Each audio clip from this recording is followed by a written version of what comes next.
Hello and welcome to a Tolbert music tutorial. Today we're going to be talking about the baritone, everything that you need to know as a new beginner or the parent of a new beginner on this instrument.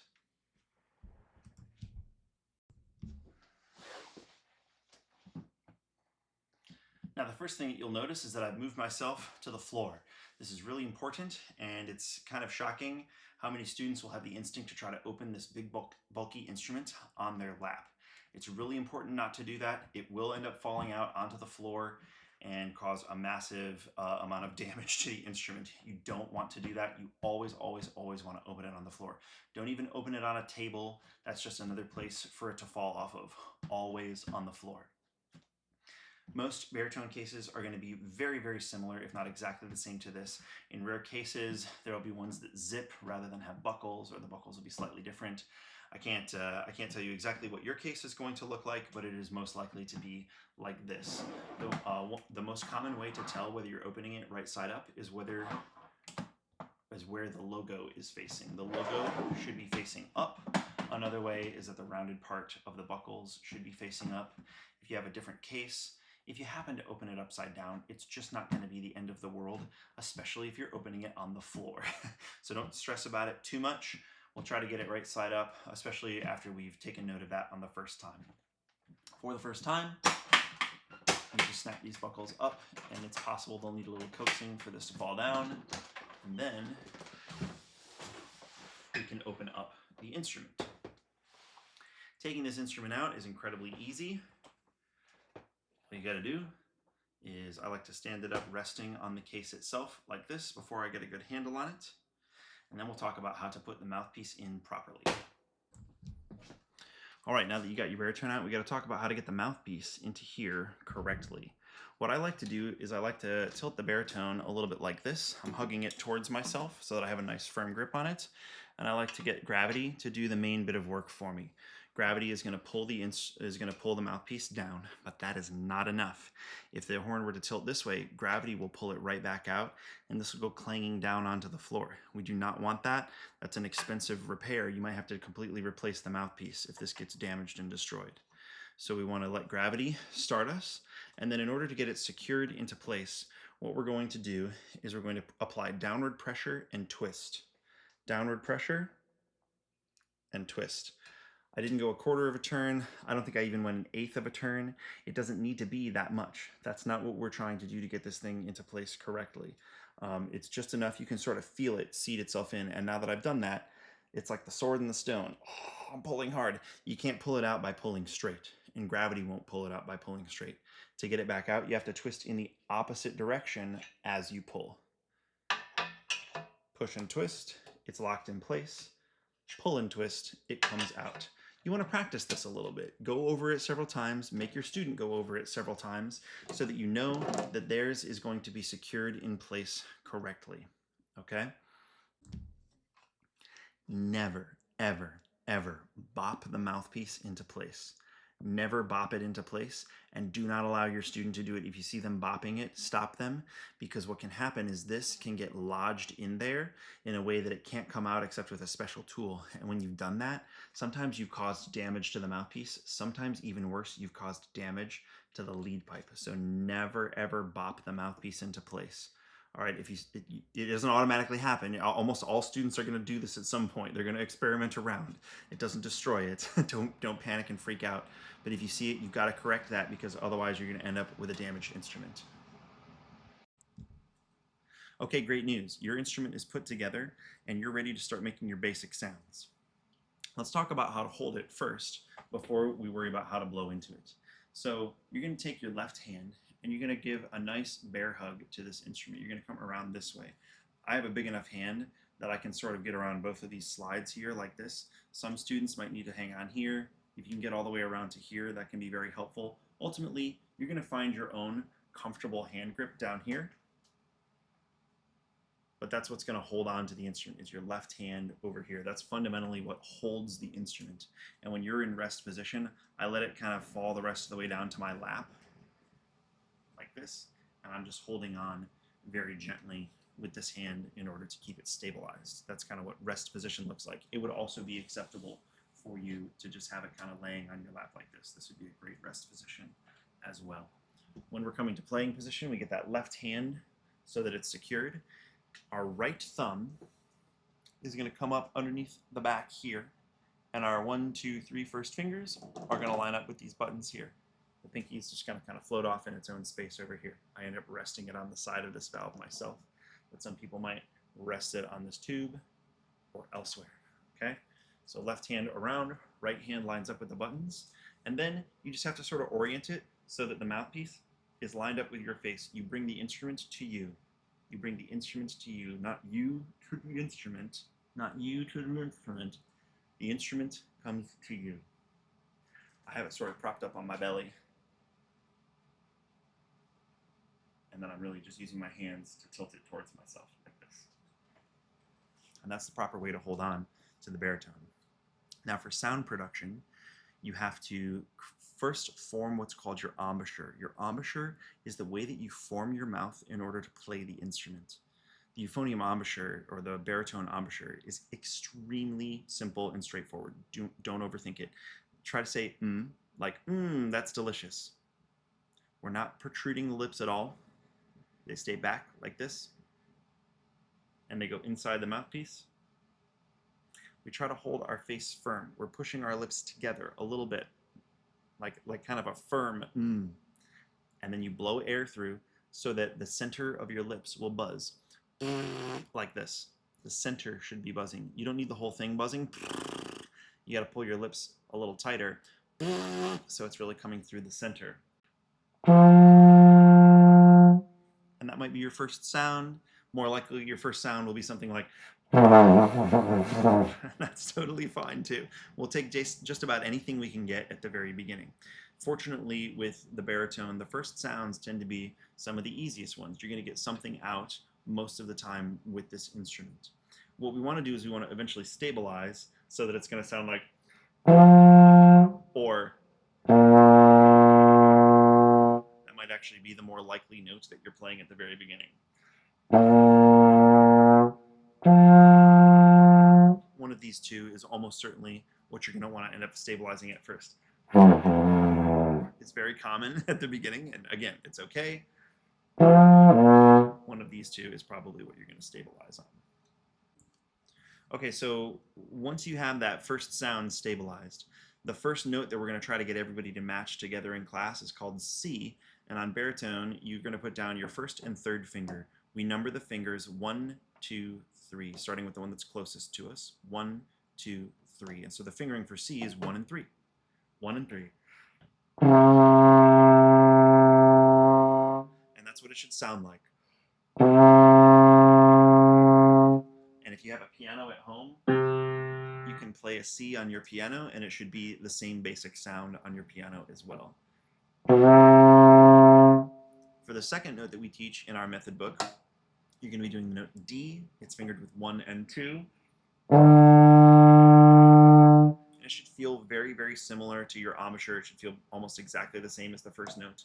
And then E is fingered with 2 only.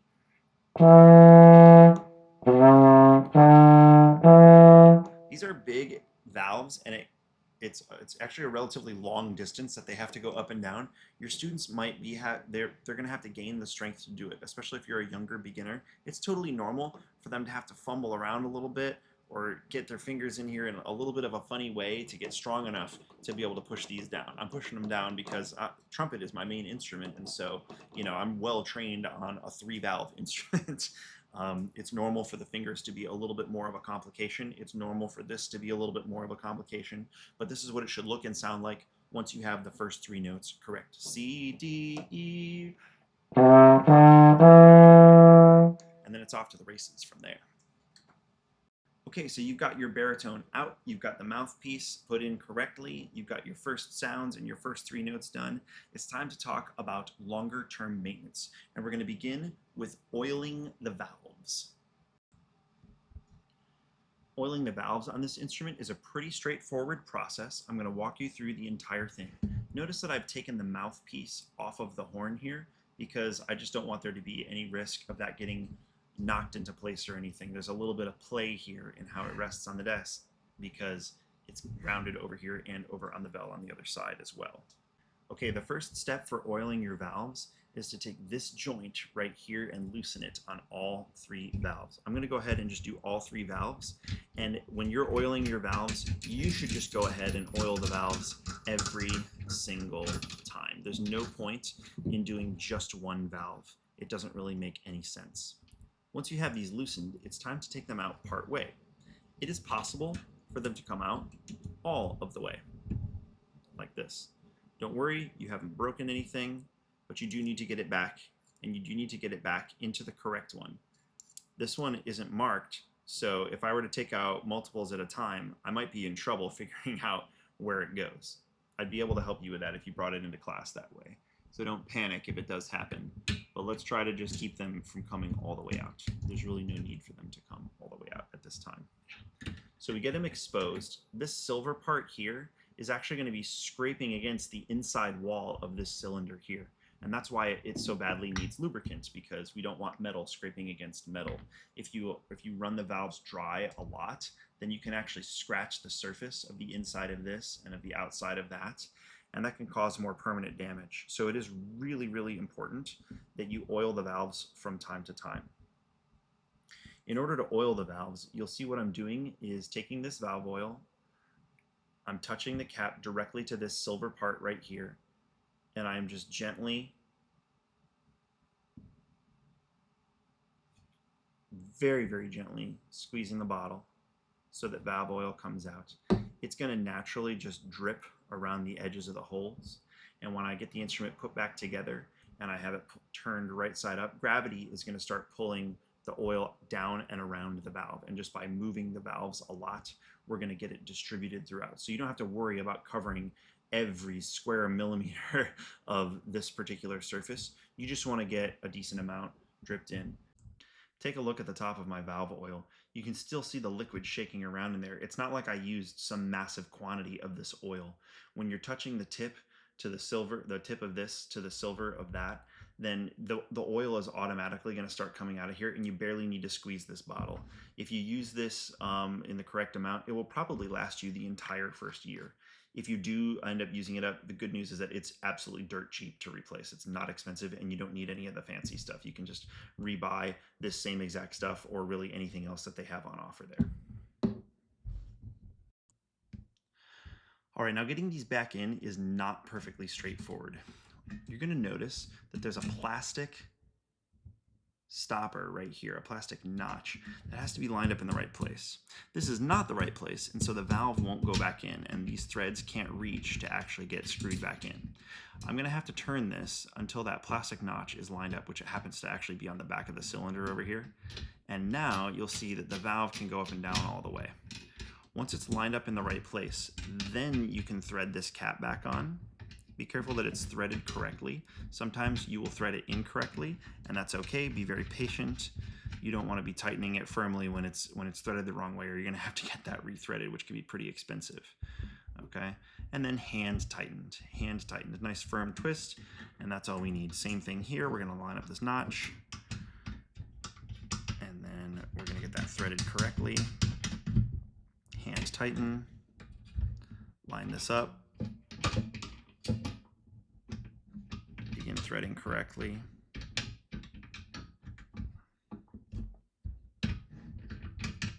And tighten down. And nice firm twist.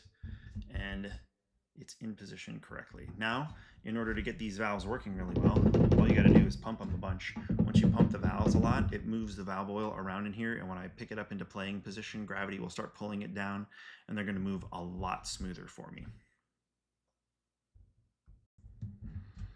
All right, there's one other major piece of maintenance that we need to talk about while we've got the euphonium up here on the little working area. The other major piece of maintenance that we need to keep track of is lubricating the rest of these slides. Each one of these that comes in and out like this is called a slide, and they all also need to be lubricated. You don't need to move them in the middle of when you are playing the instrument, so they don't need to move as quickly. They don't use an oil like this that's going to dissolve really quickly and need to be redone. Valve oil probably needs to be done once a week. This slide grease can be done probably less frequently than once a month. Sometimes it needs to be done once a month, not so, sometimes not quite so frequently. It's hard to say exactly. Every horn is different and the environment it's exposed to is a little bit different, but it becomes pretty obvious when your slides need to be greased. This one right here on this is moving awfully stiff, and so it needs some grease. You might even be able to hear a little bit of the friction that's happening with that particular. You might have been even able to hear some of the friction that was happening with that. It's important that when you're taking this out, you depress the valve that is involved. So this slide out here is the third valve slide. You can see that the tube connects right up here to the third valve. You're going to depress this while you pull this out. You want to go ahead and take it out most, if not all of the way. I actually prefer to do this taking the slide out only most of the way. You don't actually need to take it out all of the way, because if you take it out all of the way, it's just a pain to get it back in. And to get the grease distributed around the slide, you can actually get away with not having to take it all the way out. Now I bought myself some nice grease that's in this type of a container that makes it a little less messy for me, but what you will probably have received is a little tub like Vaseline. You'll have to take the grease out with a finger and then put it onto the instrument like this. Don't use a Q-tip because it'll break down and then it'll get the little particles will get stuck in the slide. So you got to use your finger and then wash your hands. Really straightforward. If whatever slide grease you're using, make sure that you apply it around the circumference of the slide like this. It doesn't need to be in any particular pattern. It doesn't need to be on there super thick. And the way that I'm going to get it to work is I'm going to put it all the way in and all the way out, and I'm just going to move it around until I can tell it's moving a lot more freely, And then I've got a rag handy to wipe up the excess. This one right here is the main tuning slide. That needs grease as well. I'm going to go ahead and grease this whole instrument while we're here. We're going to go in and out on that as well, just to get the grease really, really well distributed in there. You want to move these slides around a little bit frequently to see if they need grease. That's the best way to try. You move the slides. If they're moving really nice, then they don't need the grease. And if they're not moving really nice, then they need the grease. A little bit on.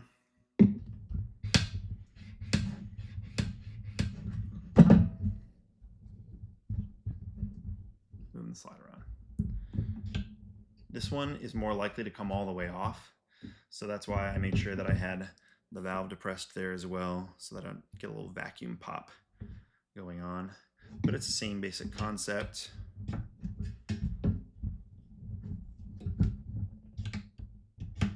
Okay, and now all of my slides have been greased. Once again, this is maintenance that needs to happen maybe something like around once a month, maybe even every other month, depending again on the environment that the euphonium is exposed to. What really matters is whether or not it's lubricated. If these are moving really, really stiff, they need grease.